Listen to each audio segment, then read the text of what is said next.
everybody, this is Kathy Cassidy. I'm back again to read you another chapter from my book Love from Lexie.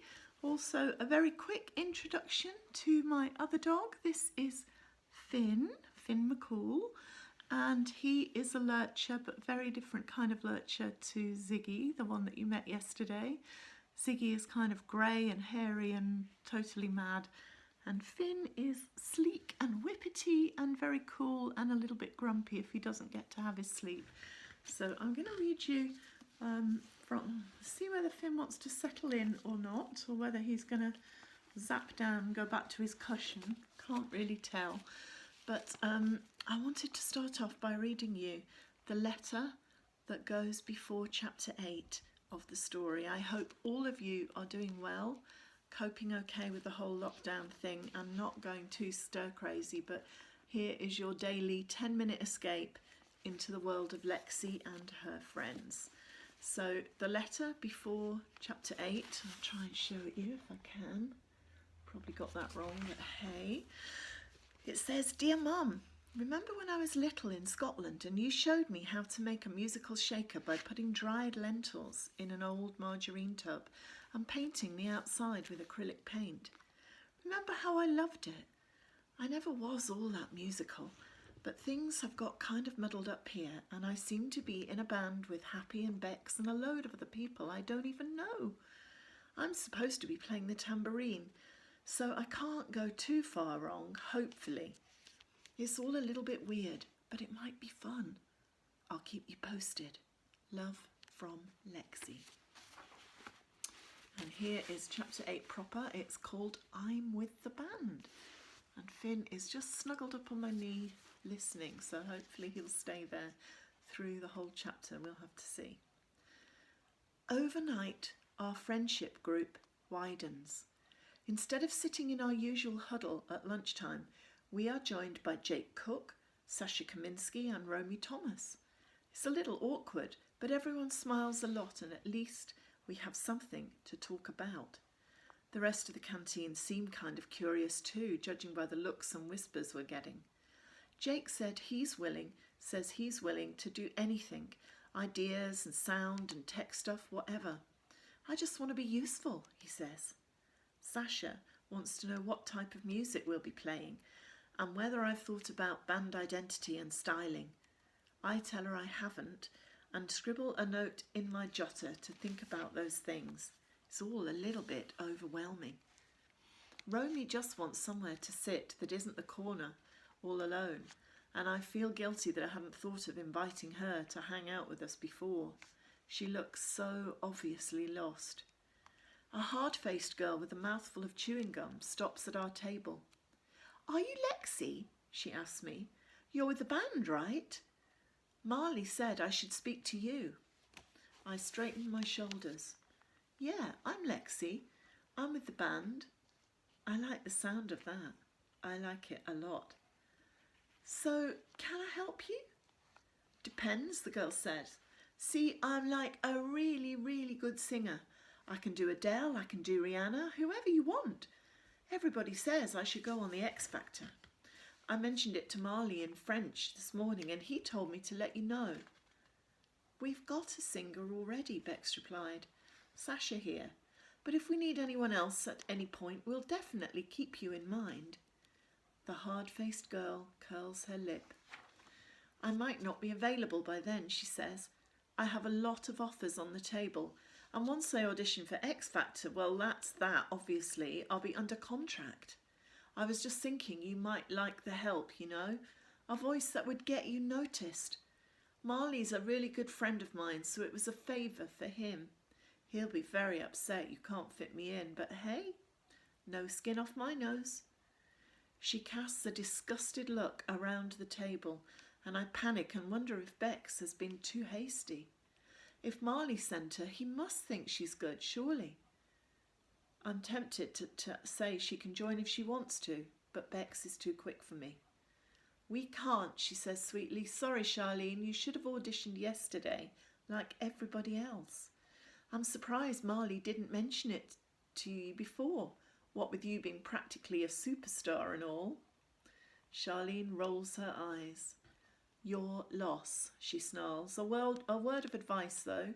You should be a little bit more picky about who you have in your band. I mean, geeky little weirdos and talentless airheads and ugly losers are not exactly going to pull in the crowds, are they? I need a professional backing band, not a freak show. Whatever. She stalks away, leaving us all a little shell-shocked. Who was that? Jake asks, wide-eyed. What just happened even?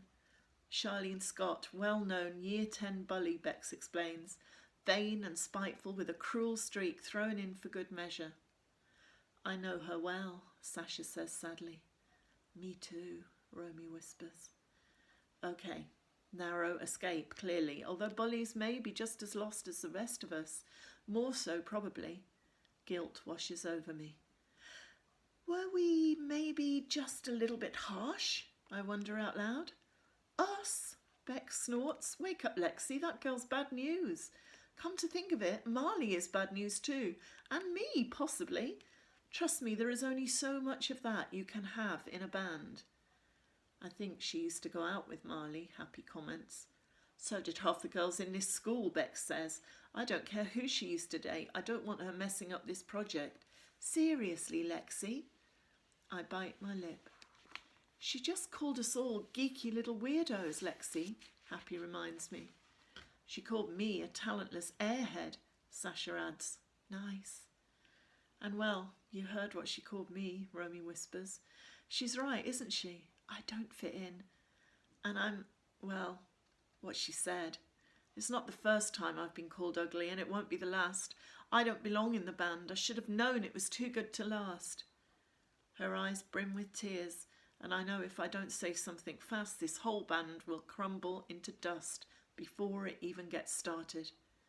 Romy, stop right there. You're going nowhere, I declare. You are an amazing musician. We're lucky to have you. The Lost and Found is not about looks.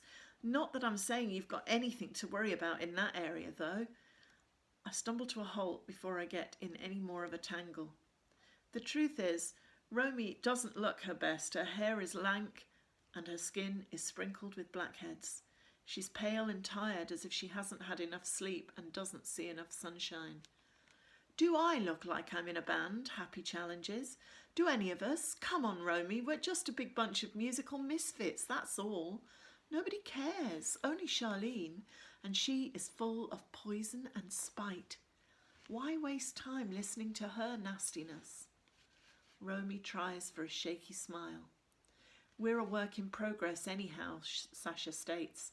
We don't look like a band yet, but we will. None of us are perfect, but we can help each other. Maybe we could come up with a logo for a t-shirt design, or just go for a certain image, rock or punk or pop or vintage, whatever. The main thing is to ignore bullies like Charlene.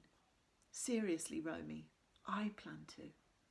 Me too, Happy agrees. Who even needs that stuff? As for her singing skills, Bex cuts in, she has a voice like fingernails scraping across a chalkboard, with overtones of cats being strangled. Jake laughs.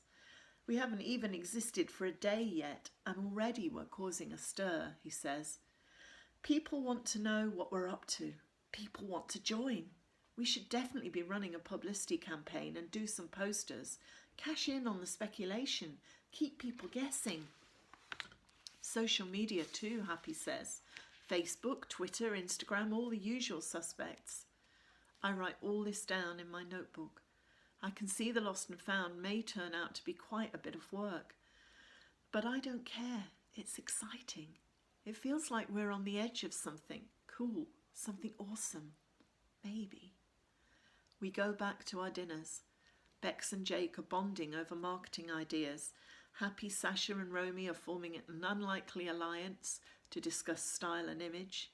And I can hear Sasha whispering to Romy about a really good shampoo for shiny hair as I dig into my chocolate pudding and custard. Suddenly Bex jabs me in the ribs. Bob brother alert, she hisses. Incoming! Who are the Bob brothers? Jake asks, but Bex kicks him under the table and he falls into silence.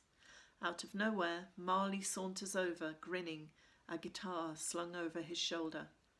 "Hey," he says, "how's my favourite girl?"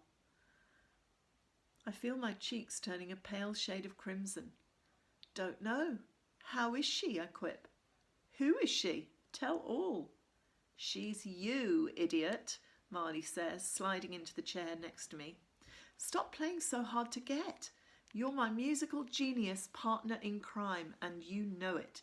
We need to have a band meeting, just put some plans and ideas on the table. What do you think? An informal thing? Get stuff sorted before our first official practice." "Cool," I reply, because this is Marley Hayes asking, after all. I push my plate away and wipe a crumb of chocolate pudding from the corner of my mouth. "I've just met a friend of yours," I say, "Charlene Scott. She said you recommended her for the band." Marley slaps a hand over his face. "No way," he wails. "She has a voice like a bag of rusty nails and a personality to match. Please say you told her no." I laugh. "Bex did, thank goodness." "Phew," Marley says, "that could have been tricky. So, band meeting somewhere a bit quieter after school?" I grin. "I guess so. I'll put the word out, and you can too, and hopefully most people will be able to make it." Marley grins. "No, just you, Lexie, if that's okay. What with the band being your idea and stuff, or yours and mine, maybe. We can get together as a group on Thursday as planned, but you and I need to get stuff mapped out before that." I blink. Marley Hayes wants to talk to me, just me, about the band. Somewhere quieter? My cheeks flare. I'm turning red more often than a traffic light since meeting this boy. "Sure," I mutter, attempting nonchalance. "No worries." "I'll wait for you by the main gate after school," Marley says. "See you then." He's gone, leaving me speechless and slightly stunned. I look up at the others and find them all staring at me, clearly amused. "So, what's this Bob brother thing?" Jake repeats, taking the heat off me for a moment. "Is it to do with his name being Marley, after Bob Marley?" "Spot on," Bex says, "and his brother's called Dylan, after Bob Dylan, I'm guessing. So they're the Bob brothers. Makes sense?" "Got it," Jake says. "Cool." Bex turns her attention to me. "They're both trouble, obviously," she says. "But Marley is the worst. He's had more girlfriends than we've had hot dinners, and now it looks like he's got his eye on Lexie." "Yeah, Lexie," Happy comments, raising an eyebrow. "I think the school bad boy just asked you on a date." "Look," I say, "his reputation is wildly exaggerated. I mean, sure, he's a little bit lost and maybe he's got a knack for trouble, but none of us are perfect, right? He's okay, really, and besides, this is just business."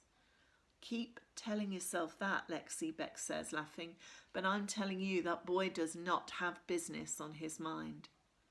My eyes follow Marley as he swipes a chip from the plate of an outraged Year 7 kid, then pushes through the double doors and out into the corridor without a backward glance. So there you go, that was chapter 8. Finn here listened beautifully to the story. So maybe he'll be around tomorrow when we have chapter 9. I hope that you will call in as well. If you have missed any of the earlier instalments, you can catch them by just clicking the link and going through to my YouTube page, where you can subscribe and follow or binge read the other chapters all at once. But until tomorrow, please stay safe, keep smiling, and yeah, I'll see you tomorrow. Bye.